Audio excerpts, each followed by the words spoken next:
Tes conditions d'incarnation sont un plan parfait pour ton évolution. Ta famille, tes épreuves, tes pertes, tu les as choisies avant même de naître. Chaque douleur que tu crois subir est en réalité un escalier vers ton éveil. Ce que tu appelles malchance est en vérité le plan parfait de ton incarnation. Tes blessures ne sont pas des erreurs. Elles ont été programmées pour te transformer. La vie ne laisse rien au hasard. Ni tes amours, ni tes trahisons, ni tes échecs. Chaque personne qui te blesse, chaque perte que tu subis, tu les as choisies pour devenir toi-même. Tes conditions d'incarnation sont un plan divin, et tu en ignores la totalité, pour l'instant. Ce que tu crois subir, tu l'as invité dans ta vie pour ton évolution. Même tes douleurs les plus profondes ont été écrites dans le scénario de ton âme. Il n'existe pas de hasard dans ton existence. Tout ce que tu vis est tissé avec une précision divine, comme si chaque fibre de ton destin avait été filée avant même ta naissance. Rien n'est accidentel. Chaque détail de ton vie est la trace visible d'un plan invisible. Tu n'es pas tombé ici par erreur. Ta famille, ton corps, ton époque, ton pays, tes rencontres, tout a été choisi avec une minutie que ton mental humain ne peut concevoir. Avant de t'incarner, ton âme a contemplé le vaste champ des possibles. Et parmi toutes les combinaisons de vie, d'histoire et de destin, elle a choisi celle-ci, la tienne, parce qu'elle contenait exactement les leçons dont elle avait besoin pour grandir. La précision du plan divin. L'univers n'est pas un chaos, mais un ordre que ton regard limité perçoit comme désordre. Ce que tu appelles hasard n'est que la logique d'un plan que tu n'as pas encore appris à lire. Comme le disait Pythagore, tout est nombre, tout est harmonie. La vie est une symphonie. Parfois, elle joue une note dissonante, une épreuve, une perte, une blessure. Mais ces dissonances sont nécessaires pour que la mélodie retrouve son équilibre supérieur. L'épreuve, vue depuis l'âme, n'est pas un obstacle, mais une modulation vers une octave plus haute. L'incarnation comme initiation. Lorsque tu es descendu dans la matière, tu as accepté un pacte sacré. Tu as dit à l'univers « J'accepte d'oublier qui je suis afin de me rappeler, à travers l'expérience. » C'est cela, l'incarnation. Un jeu divin, où l'esprit se cache dans la matière pour mieux se redécouvrir. Les hindous appellent ce jeu le lila, le jeu sacré de la conscience. L'âme se voile pour mieux se dévoiler. Elle s'endort pour apprendre à s'éveiller.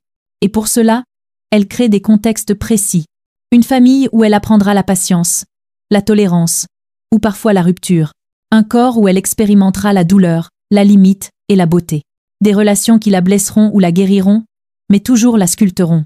Les forges de l'âme. Chaque épreuve est une forge.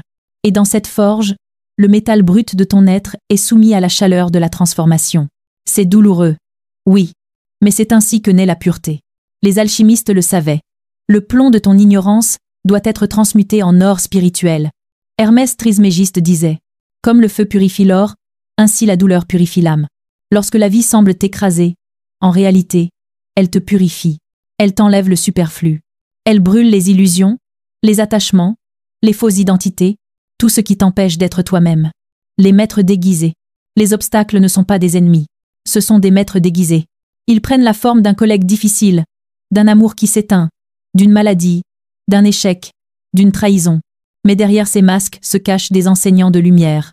Souviens-toi de la vie de Siddhartha, futur Bouddha. C'est en rencontrant la souffrance, la vieillesse, la maladie et la mort qu'il a éveillé sa conscience.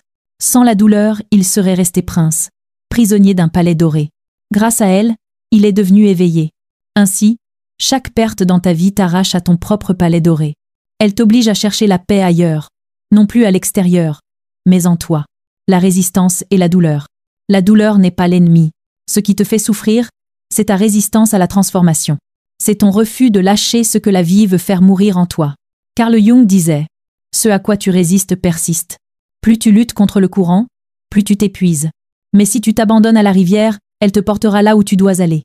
Le fleuve de la vie ne se trompe jamais de direction.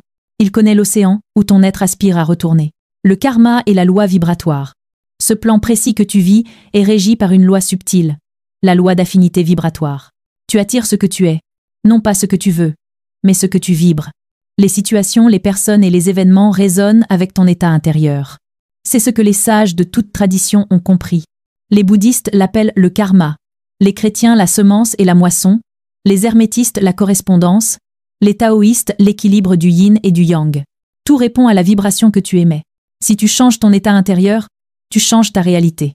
Les pertes comme délivrance. Tu crois perdre, mais tu te libères. Tu crois qu'on t'enlève, mais on te rend à toi-même. Chaque fois que la vie t'arrache quelque chose, elle ne le fait pas par cruauté, mais par amour. Elle t'enlève ce qui t'alourdit pour que tu puisses voler. Rudolf Steiner disait « Le destin ne frappe jamais au hasard. Ce qu'il retire, il le fait pour nous rendre plus vastes. » Observe ton passé. Combien de fois as-tu cru tout perdre, avant de comprendre que tu gagnais la paix, la clarté, la liberté? Les exemples du monde. Regarde l'histoire des êtres éveillés. Moïse a dû fuir l'Égypte pour découvrir la terre promise. François d'Assise a dû renoncer à la richesse pour trouver la pauvreté lumineuse du cœur. Et Jésus, dans le désert, a dû affronter la solitude pour entendre la voix du Père. Chaque grand être a connu la traversée du désert. Ce désert symbolise le dépouillement intérieur, la mort de l'ancien soi. Ce n'est pas une punition, c'est une préparation. L'âme, avant de renaître, doit passer par le feu de l'abandon et le silence du vide. Le miroir des relations. Les gens que tu rencontres sont des miroirs. Ils reflètent les parts de toi que tu refuses de voir. L'ami qui te comprend t'apprend la douceur. L'ennemi qui te blesse t'enseigne la lucidité. Comme le disait Gurdjieff, l'autre n'existe que pour te réveiller. Chaque interaction est un message. Chaque conflit, une initiation. Chaque séparation, une renaissance. L'évolution éternelle. Tu crois parfois que l'évolution a une fin, que tu atteindras un jour un point de repos. Mais la conscience n'a pas de sommet. Elle s'élargit à l'infini. Même les maîtres continuent d'évoluer.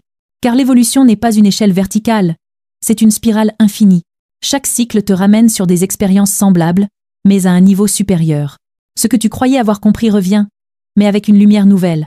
Ce que tu pensais avoir guéri te revisite, mais cette fois, tu sais. Comme le dit Teilhard de Chardin, nous ne sommes pas des êtres humains vivant une expérience spirituelle, mais des êtres spirituels vivant une expérience humaine.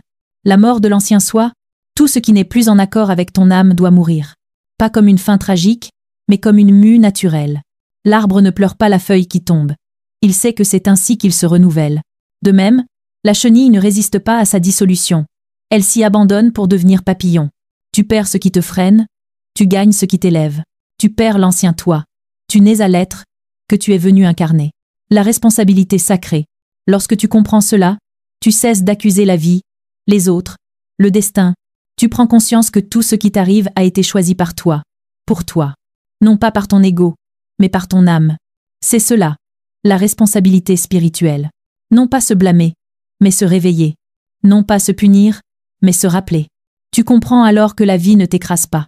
Elle t'éveille. Elle ne te juge pas. Elle t'affine. Elle ne te détruit pas. Elle t'ouvre. Le grand retournement.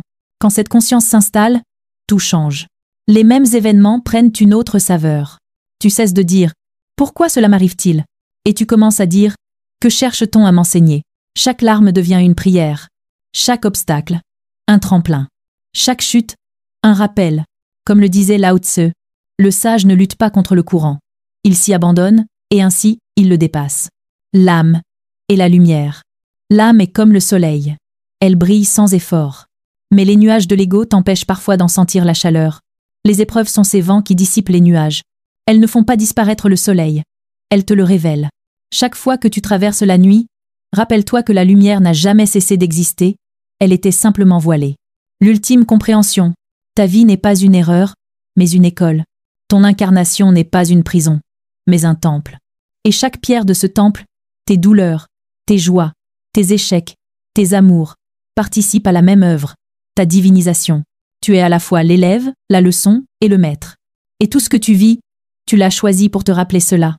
Menli Pioli disait « L'âme ne cherche pas le confort, elle cherche la clarté. Et pour devenir claire, elle doit traverser le feu. Alors ne pleure plus ce que la vie t'enlève. Remercie-la pour ce qu'elle t'enseigne. Ne redoute plus les fins, car elles sont le début des renaissances. Ne maudis plus les tempêtes, car c'est par elles que le ciel se purifie. Tout ce qui t'arrive est un appel, un rappel de ta mission première. Éveiller ta conscience et retourner à la source. Et lorsque tu regarderas ton passé depuis ce sommet, tu comprendras que rien n'était contre toi. Tout, absolument tout, œuvrait pour toi. Tu n'es pas ici par hasard. Dans la spiritualité, il n'y a pas de pitié. Tu comprends les lois de l'univers ou tu les subis. Soit tu vis, soit tu respires. Tu ne peux pas échapper à ce que tu es. Ici, c'est pas la morale qui décide. C'est la vibration. Il n'y a pas pitié dedans.